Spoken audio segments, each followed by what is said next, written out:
예, 우리 큐티 본문을 따라 계속해서 에스겔서 이 큐티 본문으로 계속 진행이 되고 있죠. 예. 아무래도 이제 계속해서 24장까지는 이스라엘에 대한 하나님의 심판의 메시지가 계속 이어지고 있어서 보는 즐겁게 막 좀 신나게 뭐 말씀을 볼 수 있는 본문들은 아니지 않다라는 생각이 들긴 합니다. 한편으로 마음이 또 무겁기도 하고 어떨 땐 또 좀 지루할 수도 있고 그렇게 들려지는 이제 말씀들이 계속 이어지고 있습니다. 그 중에서 얼마 전에 이제 지나갔었던 본문인데 에스겔서 16장의 말씀을 좀 함께 살펴보려고 합니다. 오늘 본문은 이제 그러나로 이제 시작을 하죠.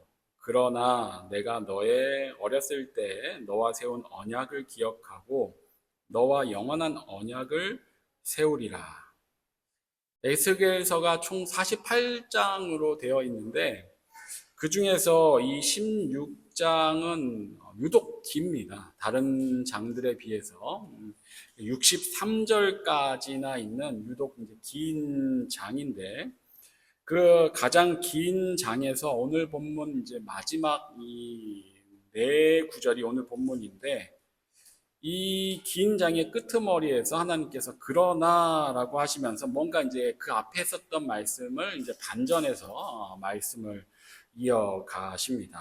그러나 내가 너의 어렸을 때 너와 세운 언약을 기억하고 너와 영원한 언약을 세우리라. 여기서 너는 이제 이스라엘을 의미하는 상황입니다. 이스라엘이 어렸을 때 하나님께서 이스라엘과 세운 그 언약을 기억하고 이번엔 이제 이스라엘과 영원한 언약을 세우겠다라는 말씀인 거죠. 60절 말씀이. 이 말씀이 뭐 한번 그냥 읽고 지나갈 수도 있는 말씀일 수도 있는데 사실 가만히 보면 참 이제 놀라운 것이 바로 앞 59절까지 1절부터 59절까지 하나님께서 사실 이스라엘을 굉장히 신랄하게 이제 비판을 하고 계시거든요. 진노를 하고 계시는 중입니다. 이 16장 전체가 이제 그런 내용을 담고 있습니다. 큐티를 하면서 한번 읽어보신 분들은 이제 아실 텐데 하나님께서는 이 장에서 이제 비유로 이스라엘의 죄악을 말씀을 하시거든요. 거기서 이제 어린 피덩이 같던 이스라엘로 이야기를 하십니다. 어린 피부치 갓 태어난 아이인데 버려진 그런 상태로 이스라엘을 이야기하시면서 그 이스라엘을 피부치 같던 피덩이 같던 그런 이제 이스라엘을 건져서 애지중지해서 이제 하나님께서 살려내십니다. 살려내시고 그리고 잘 그를 돌봐주시고 잘 자라게 하시고 그러다 보니 이제 어느덧 커서 어여쁜 나이가 되어서 왕비처럼 하나님께서 예쁘게 입혀주시고 이제 꾸며 주십니다. 그런데 그 이스라엘이 그 이후에 주변 족속들의 우상 숭배를 따라가며 온갖 이제 음행을 행하게 되는 겁니다. 그런 이스라엘을 향해서 오늘 이 16장 오늘 본문 앞절까지 해서는 음녀라고 하나님께서 음행하는 음녀라고까지 말씀하시면서 이스라엘을 통렬하게 이제 비판을 하십니다. 뿐만 아니라 이스라엘이 비웃던 소돔 그리고 사마리아는 북이스라엘 먼저 이제 아수르에 의해 멸망을 당한 북이스라엘에 해당하는데 그 소돔과 북이스라엘보다 지금 이 메시지를 듣고 있는 남아있는 남유다가 더 악해서 오히려 소돔과 북이스라엘의 죄악이 보이지 않을 정도다라는 이야기까지도 16장에서 계속 하십니다. 이렇게 24장까지 계속 이스라엘에 대한 하나님의 심판의 메시지가 이어지는데 그 중에서도 이 16장은 유독 길게 이런 하나님의 진노 그리고 그것에 대한 심판의 메시지를 통렬하고 신랄하게 강하게 그렇게 쏟아내고 계시는 중입니다. 그래서 이 비판과 심판의 메시지는 오늘 본문 바로 앞절 59절에서 이렇게 이제 마무리를 합니다. 나 주 여호와가 이같이 말하노라. 내가 맹세를 멸시하여 언약을 배반하였은즉 내가 내 행한 대로 내게 행하리라. 이게 이제 59절 말씀입니다. 그에 합당한 심판을 이제 행하시겠다라는 것이죠. 그래서 남유다가 바벨론을 통해 이제 패망에 가게 되는 것입니다. 솔직히 16장은 이 59절에서 그냥 끝이 나면 될 것 같습니다. 여기에서 끝이 나도 별 문제가 없는 상황인 거죠. 실제로 1절부터 그렇게 이스라엘의 죄악상을 하나님께서 계속 하나하나 따지시면서 비난을 하시고 진노하시고 그러니 심판하겠다 하신 내용이니까요. 그런데 바로 이 59절 다음에 이 60절에서 이렇게 아까 읽었던 그 말씀을 하시는 겁니다. 그러나 내가 너의 어렸을 때 너와 세운 언약을 기억하고 너와 영원한 언약을 세우리라. 여기서 영원한 언약이다라는 것은 영원히 깨지지 않는, 영원히 깨질 수 없는 하니까 요즘 캐대언의 골든이라는 노래 거기에 한글 가사가 살짝 나오죠. 예, 정말 여기서 얘기하는 영원한 언약은 영원히 깨질 수 없는 영원히 유효한 언약, 그것을 이제 의미합니다. 그 언약을 이스라엘과 지금 하나님께서 다시 세우겠다라고 하시는 거죠. 59절까지 그렇게 심각하게 비판을 하시고 심판을 선포하실 정도였으면 여기서 그냥 이스라엘과의 관계를 끝내버리시고 그들이 마땅히 받아야 될 벌을 받고 끝나버리면 될 것 같은데, 그런데 하나님은 이 상황에서 그러나 하시면서 그 옛날 이스라엘과 세운 언약을 기억하시는 겁니다. 이게 굉장히 놀랍고 이제 경이로운 것이죠. 이런 하나님의 모습이야말로 하나님의 하나님 되심이다, 하나님의 하나님 되심을 보여주는 모습이다라는 생각이 좀 듭니다. 바로 앞절까지 하나님의 진노와 심판 쭉 읽어보시면 아실 수 있겠지만 우리 관점에서 볼 땐 이건 정말 하나님이 화가 많이 나신 거거든요. 너무 화가 나서 이스라엘을 음녀, 번역을 음녀라고 해서 그렇지 막말로 창녀란 얘기거든요. 실제로 그렇게 번역한 것들도 있고요. 그래서 정말 꼴도 보기 싫다라고 하시면서 그 정도로 진노하시고 비판을 하신 건데, 그런데 그렇게 심판의 메시지를 하시더니 60절에서 그러나 하시면서 그 옛날 언약을 기억하신다라는 것이죠. 우리는 이런 게 잘 안 되죠. 화가 나고 분노가 치밀어 오르면 옛날에 뭐 다짐이고 약속이고 사실 뭐고 없게 되죠. 이게 왜 그런가 하면 뇌과학에서 이걸 잘 설명해 주더라고요. 사람이 화가 치밀어 오르면 뇌의 이제 편도체가 활성화가 되는데, 이 편도체가 활성화가 되면 전두엽이 약화가 된답니다. 전두엽이 아무래도 합리적인 판단, 또 무언가 자기 절제 이런 것들을 가능하게 해주는 기능을 하는데, 편도체가 활성화가 되면 이 전두엽 자체가 전두엽의 기능이 약화되게 된다라는 겁니다.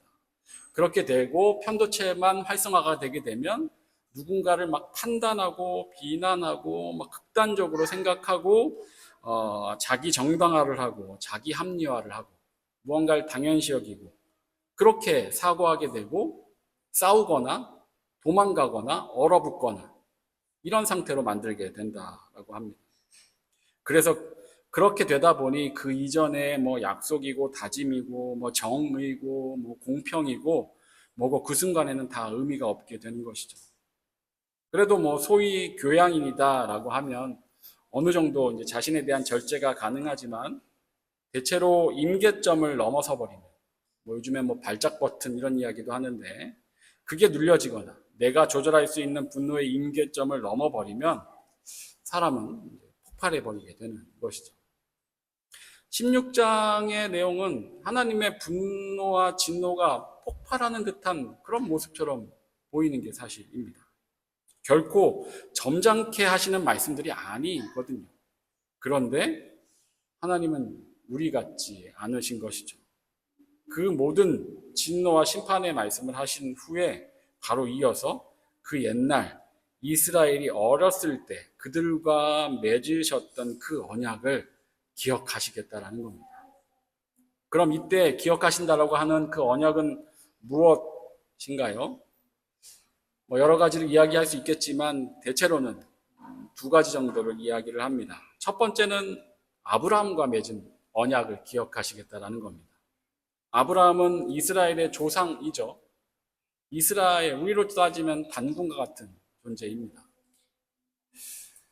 창세기 12장에 아무도 하나님을 알지 못할 때 하나님께서 아브라함을 부르시고 그가 하나님을 믿고 자기 본토 친척 아비집을 떠나서 먼 길을 와 가나안으로 오게끔 인도하십니다.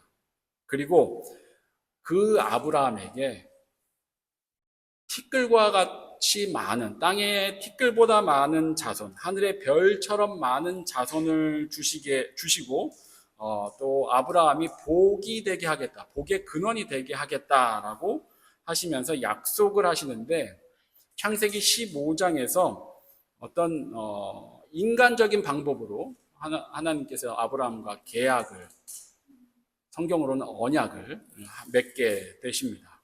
당시 그 지역에서 사람과 사람 사이에 계약이 진행되는 방식은 짐승을 둘로 갈라놓고 두 사람이 그 사이를 지나가는 것이거든요. 둘 중 한 명 누구든 이 계약을 어기면 이 갈라놓은 짐승처럼 죽게 될 것이다 라는 의미의 계약 방법입니다. 그렇게 당시에는 계약들을 체결했는데 하나님께서 아브라함과 그 방식으로 계약을 하십니다. 창세기 15장 9절 10절에 보면 여호와께서 그에게 이르시되 나를 위하여 3년 된 암소와 3년 된 암염소와 3년 된 수장과 산비둘기와 집비둘기 새끼를 가져올지니라. 아브라함이 그 모든 것을 가져다가 그 중간을 쪼개고 그 쪼갠 것을 마주 대하여 놓고 그 새는 쪼개지 아니하였으며, 이렇게 지금 아브라함에게 준비하게 하시고 아브라함이 그걸 가져다가 짐승을 갈라서 이렇게 벌려 놓은 겁니다. 그리고 17절에서 이렇게 말씀합니다. 해가 져서 어두울 때 연기 나는 화로가 보이며 타는 횃불이 쪼갠 고기 사이로 지나더라. 그날에 여호와께서 아브라함과 더불어 언약을 세워 이르시되. 이 타는 횃불이 하나님이신 거죠. 하나님이 그 사이를 지나가십니다. 그런데 혼자 이제 지나가시는 거죠. 원래 계약 당사자는 두 사람이 같이 거길 지나가야 하는데 하나님이 홀로 지나가십니다. 아브라함과 함께 가지 않으시죠. 이것은 아브라함께 하신 그 약속을 하나님이 홀로 책임지시겠다라는 메시지인 것이죠. 하나님 자신의 살아계신 사람과 창조주 하나님이 피조물인 인간과 하나님의 생명을 걸고 이 약속을 지금 하신 것입니다.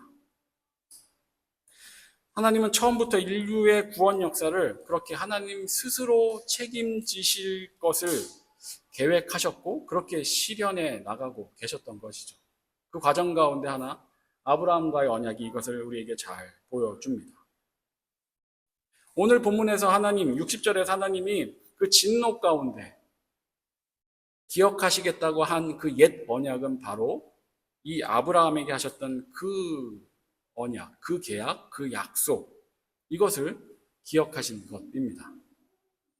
또 하나의 언약은 시내산 언약입니다. 우리가 잘 알듯이 이스라엘을 출애굽시키신 하나님은 시내산에서 모세와 이스라엘 백성들과 언약을 맺으시죠. 그게 이제 시내산 언약이죠. 출애굽기 19장에 보면 그 그 언약에 대한 내용들이 시작이 되는데, 세계가 다 내게 속하였나니 너희가 내 말을 잘 듣고 내 언약을 지키면 너희는 모든 민족 중에서 내 소유가 되겠고 너희가 내게 대하여 제사장 나라가 되며 거룩한 백성이 되리라. 너는 이 말을 이스라엘 자손에게 전할지라. 모세가 내려가서 전하죠. 8절에서 백성이 일제히 응답하여 이르되 여호와께서 명령하신 대로 우리가 다 행하리이다 라고 대답을 한 거죠. 이게 이제 시내산 언약의 서두입니다. 이런 계약들을 체결하면서 24장까지 하나님께서 직접 10계명을 선포하시고 이스라엘 백성들에게, 그리고 여러 가지 규례들을 알려주시고 이스라엘 백성들이 하나님 앞에서 제단을 쌓고 제사를 드리고 피를 뿌림으로 이 언약이, 시내산 언약이 24장, 19장에서 24장까지 이 5장을 걸쳐서 체결이 되게 됩니다. 이런 언약의 내용에 너희가 내 말을 잘 듣고 내 언약을 지키면 이라는 내용들이 그 안에 담겨 있다 보니까 뭔가 이제 조건적인 내용이 담겨 있어서 이스라엘 백성들이 잘 순종하면 복을 받고 불순종하면 징계를 받는다는 원리로 우리에게 들려집니다. 실제로 그렇게 들려지는 게 사실입니다. 그러다 보니 아브라함의 앞에 언약과는 달리 쌍방적인 계약처럼 우리가 이해되곤 하는데, 그런데 그렇게 바라보면 우리가 놓치는 것이 생기게 됩니다. 우리가 매 예배 때마다 같이 봉독하는 10계명이 어떻게 시작이 됩니까? 출애굽기 20장 1절 2절 말씀이죠. 20장, 출애굽기 20장 역시도 시내산 언약에 체결되는 과정 가운데 들어있는 내용이죠. 10계명에 대한 하나님의 선포이니까요. 1절 2절에서 하나님이 모든 말씀으로 말씀하여 이르시되 나는 너를 애굽 땅 종되었던 집에서 인도하여 낸 내 하나님 여호와니라. 일반적으로는 계약을 체결하고 그걸 이행해 주시려면 그 계약을 잘 지켜야 그 다음 상으로 무언가를 주던가 그 대가로 무언가를 주어야 하는 것이 맞는 것인데, 여기서 분명히 말씀하시죠. 먼저 종되었던 집에서 그들을 인도하여 내셨다라는 것이죠. 10계명 살펴볼 때도 한 번쯤 말씀드렸던 내용인데, 그들을 먼저 하나님께서 인도해 내셨습니다. 언약을 맺고 말씀을 잘 따르면 구원해 주시겠다가 아니라 먼저 그들의 종되었던 삶에서 그들을 구원해 내신 후에 그들에게 하나님의 백성으로서 이제 해야 할 바가 무엇인지 알려주는 내용으로 시내산 언약을 맺으신 겁니다. 시내산 언약을 통해서 너희를 구원해 주겠다가 아니라 먼저 구원을 다 해주신 후에 시내산 언약을 통해 하나님의 백성답게 살 수 있게 해주신 것이죠. 그러니까 이 언약은 지키면 복을 받고 지키지 않을 때 벌을 받는 그런 문제가 아닌 것이죠. 하나님이 생명과 복의 근원이십니다. 그러니 당연히 하나님 말씀을 따르는 삶, 그것이 하나님의 피조물 된 인간에겐 가장 유익한 삶이 되는 것이고, 그 삶을 살 때 인간으로서 가장 복된 삶을 살 수 있게 되는 것이죠. 그 삶을 살도록 시내산을 통해, 시내산 언약을 통해 알려주신 것이죠. 하지만 그렇게 하지 않을 때, 하나님을 따르지 않는 삶을 살게 될 때 그걸 통해 징계를 받고 벌을 받는다. 물론 아버지 하나님으로부터 그러한 부분들도 어느 정도는 있을 수 있겠지만 하나님을 떠나서 살아가는 삶 자체가 복되지 않은 삶이 되는 것이죠. 그 삶이 인간으로서 죄된 본성을 가진 인간에게는 징계와 벌과 같은 삶입니다. 어느 것 하나 평안할 수 없고 두려움과 염려 가운데 불안해하며 괴로움 가운데 살아가는 삶, 하나님 없이 살아가는 인생은 그럴 수밖에 없는 것이죠. 그것 자체가 이미 불행이 되는 것입니다. 그러므로 이 시내산 언약 역시 아브라함의 언약과 같습니다. 하나님은 그들을 먼저 구원해 주시고 그들을 하나님의 백성으로 삼으셨습니다. 그들의 조건과 자격을 전혀 따지지 않으셨죠. 하나님은 이스라엘의 순종 여부와 상관없이 먼저 그들을 하나님의 백성으로 삼으시고 이제 너희들이 내 백성답게 살아라 라고 말씀하셨던 언약이 바로 시내산 언약이 되는 것입니다. 오늘 보면 60절에서 하나님은 이 언약을 체결하실 때 하나님의 그 마음, 그 작정하심을 기억하시겠다라는 겁니다. 세상 사람들은 하나님을 알지 못하고 성경도 알지 못해서 기독교의 하나님을 많이 오해하죠. 특히 구약 성경에 나오는 수많은 전쟁과 심판의 메시지 때문에 하나님을 분노와 폭력이 가득한 잔인한 어떤 폭군처럼 오해할 때가 있습니다. 혹은 모세오경의 수많은 규율들 때문에 하나님은 인간의 자유를 억압하고 규율만 요구하는 편협한 신이다라고 오해하기도 합니다. 하지만 전혀 그렇지 않은 것이죠. 이스라엘의 가장 첫 조상인 아브라함을 부르실 때 그가 당시 다른 사람과 전혀 다를 바가 없었고 그 역시 하나님을 전혀 알지도 못할 때 하나님께서 그를 부르셨고 그 아브라함이 하나님을 따라올 수 있도록 그에게 믿음을 주셨고 그 이후에 아브라함이 하나님을 잘 알지 못하여서 여전히 잘못과 실수를 반복함에도 불구하고 하나님은 그와 일방적인 계약을 맺으시고 하나님 자신을 건 약속을 해주시며 그를 끝까지 이끌어 주시고 인도해 주셨습니다. 그리고 그 약속을 이행해 가시면서 아브라함의 후손들을 그 약속대로 애굽의 종살이에서 인도해 내셨고 조건 없이 먼저 그들을 하나님의 백성으로 구원하여 삼으신 후에 그 다음 하나님의 백성답게 살아갈 수 있는 그 규례들을 허락하여 주셨던 것이죠.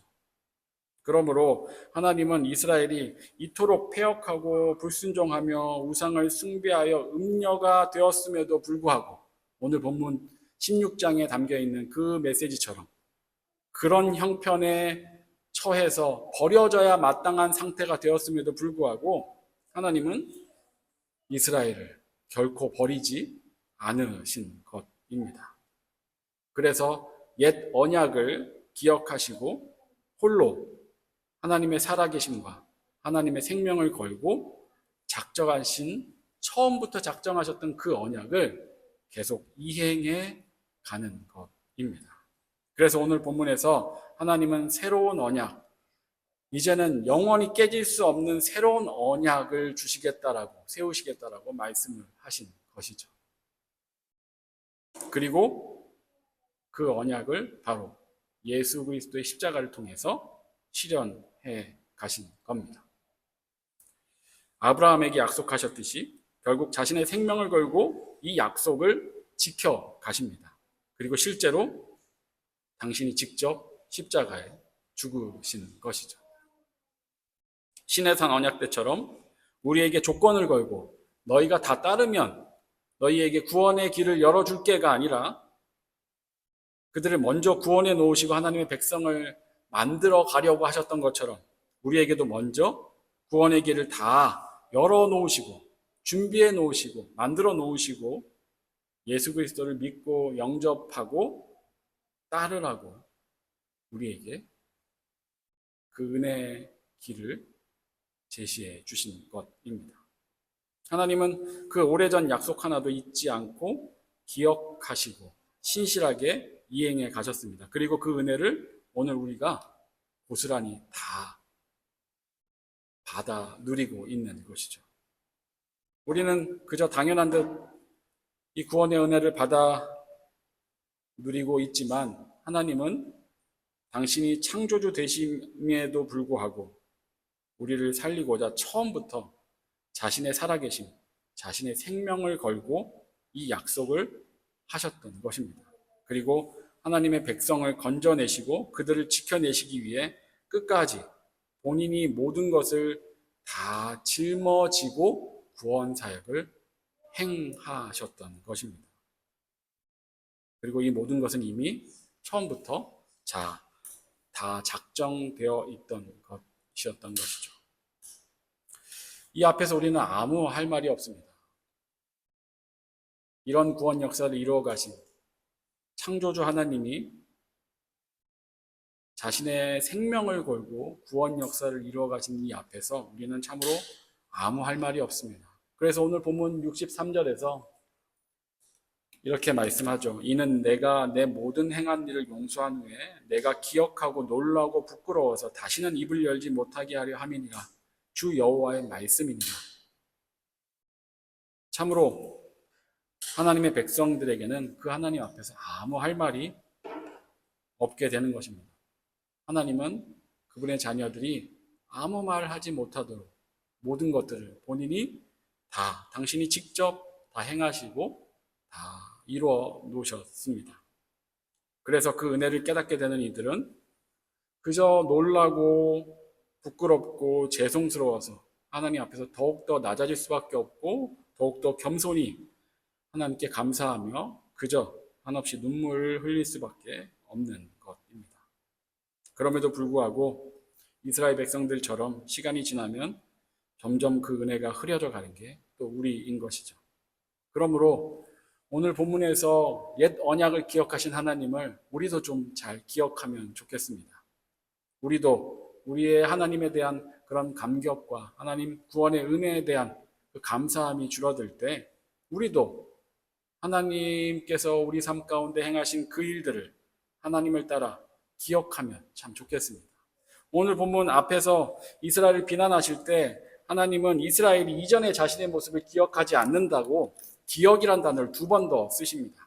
22절에 내가 어렸을 때 벌거벗은 몸이었으며 피투성이가 되어서 발짓하던 것을 기억하지 아니하고 43절에 내가 어렸을 때를 기억하지 아니하고 그들은 이 때를 기억하지 아니하였다는 것이죠. 하지만 하나님은 그보다 더 이전도 기억하시고 있는 그대로 약속하신 그대로 자신의 생명을 걸고 행하셨습니다. 그러니 부디 우리도 이 이스라엘 오늘 16장에 있는 이스라엘처럼 기억하지 못하여 죄악에 빠지지 말고 하나님의 뜻을 거스르지 말고 우리의 지난 모습 가운데 우리가 하나님을 알지 못하여서 내 안에 죄악이 극심하여서 불안과 두려움 가운데 분노로 살아가던 그런 시절들이 있다면 그때를 기억하고 그런 나를 자녀 삼아 주셔서 그 은혜 안에서 감격하며 참 평안과 기쁨을 누리게 해주셨다면 그 은혜들을 기억하면서 그렇게 하나님처럼 우리도 우리 삶에 역사하신 그 하나님을 기억하며 그 은혜를 감사함으로 하나님 말씀을 따라 예수 그리스도의 삶을 쫓아가야 하겠습니다. 하나님을 믿으며 쌓여간 내 신앙의 추억들, 그래서 우리에게 소중하고 꼭 필요합니다. 날마다 우리가 그것을 기억하고 회상하면서 오늘도 바르고 신실하게 살기 위해 애써야 할 것입니다. 하나님의 사랑과 하나님의 구원의 은혜는 이렇게 설교 한 편 혹은 한두 시간의 어떤 성경 읽기를 통해서 우리가 다 깨닫지 못할 만큼 너무나 크고 깊고 넓습니다. 그 은혜를 우리 삶 가운데서 누리고 있다면 그것을 쉽게 흘려보내지 마시고 우리 신앙의 여정 가운데 추억의 갈피들을 만들어 놓으셔서 힘들고 어려울 때 그 일들을 기억하면서 하나님처럼 하나님이 구원 역사를 어려운 가운데서도 그렇게 이뤄 가신 것처럼 자신의 생명을 걸고 이뤄 가신 것처럼 우리도 우리 삶 가운데 역사하신 하나님을 기억하면서 그 은혜들을 기억하면서 그렇게 하나님께서 원하시는 그 삶을 계속해서 잘 걸어가는 저와 여러분 되시길 진심으로 축원합니다. 기도하겠습니다. 사랑과 은혜가 충만하신 하나님 아버지, 오늘도 우리가 주님 말씀 앞에 서게 하여 주시니 참으로 감사합니다. 우리 역시 기억할 수 있게 하여 주시옵소서. 하나님께서 그 옛날 언약들을 기억하시고 당신의 모든 것을 걸고 하나님의 백성들을 끝까지 구원의 길로 이끄신 것처럼 우리 역시 날마다 내 삶 가운데 아로새겨진 하나님의 그 은혜, 하나님의 사랑, 하나님의 섭리와 역사들을 기억하면서 하나님처럼 신실하게 하나님 자녀의 길을 걸어갈 수 있는 우리 모두가 되게 하여 주시옵소서. 감사드리며 예수 그리스도 이름으로 기도합니다. 아멘.